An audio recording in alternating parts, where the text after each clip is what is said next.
माढा तालुक्यातील अंजनगाव खिलोबा गावामध्ये जे आहे ते पुतळावाद प्रकरण नुकतंच पार पडले. त्याचे पडसाद जे आहे ते राज्यभरात उमटताना आपल्याला पाहायला मिळाले. आणि एकीकडे हे असताना दुसरीकडे माढा तालुक्यातल्या मोडणीम गावामध्ये जे आहे ते देखील महापुरुषांचे पुतळे बसवण्यात आले होते. मात्र हे पुतळे जे आहेत ते नागरिकांनी स्वतःहून हटवण्याचा एक मोठा निर्णय जो आहे तो निर्णय या मोडणीम ग्रामस्थांनी घेतलेला. आणि हा नेमका निर्णय काय, हा निर्णय कशा पद्धतीनं पार पडला या संदर्भात बोलण्यासाठी IPS अधिकारी राहुल आत्राम साहेब आपल्या TV9शी जोडले गेले. सर, TV9मध्ये स्वागत आहे आपलं. कशा पद्धतीचा निर्णय झाला आहे सर? राज्यभरात एकीकडे पुतळा रातोरात बसवण्याचं सत्र वाढतंय आणि मोडणीममध्ये नेमकं काय तुम्ही केलं की हा असा वेगळा निर्णय समोर आला आहे?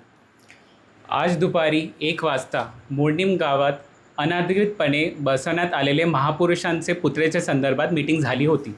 त्या बैठकीत झालेल्या चर्चेनुसार मोडणीम गावाचे नागरिकांनी अत्यंत सकारात्मक प्रतिसाद दिला आणि स्वतःहून पुढाकार घेऊन महापुरुषांचे पुतळे सन्मानपूर्वक काढले आहेत. प्रशासनचे आव्हानाला मान देऊन मोडणीमचे नागरिकांनी जे अत्यंत संवेदनशील निर्णय घेतला आणि त्याची अंमलबजावणी पण एकदम शांतताने केली, त्याच्याबद्दल मी पोलीस प्रशासनातर्फे त्यांच्या मनापासून आभारी आहे. मोडणीम गावांनी जे आदर्श आपल्यासमोर ठेवलेला आहे, इतर गावांनी पण तेच आदर्शचा पालन आणि अनुकरण करावे आणि प्रशासनाचं सहकार्य शांतता आणि कायदा सुव्यवस्था राखण्यासाठी करावे अशीच विनंती करतो. धन्यवाद.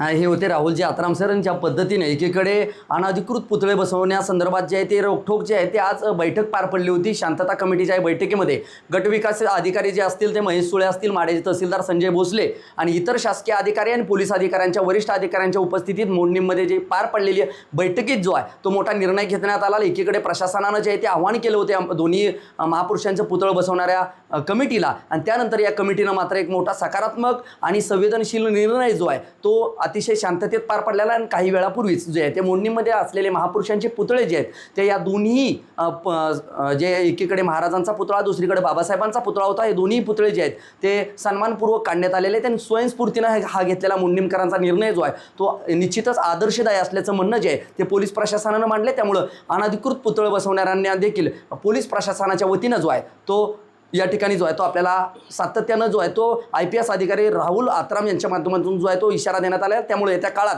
अनधिकृत पुतळ्यांना जो आहे तो पायबंद घालण्यासाठी पोलीस प्रशासन आणि महसूल प्रशासनानं घेतलेलं हे पाऊल निश्चितच कौतुकास पात्र आहे. माझा सहकारी कॅमेरा पर्सन अभिषेक पवारसह मी संदीप शिंदे, TV9 मराठी, मोडणीम, माढा, सोलापूर.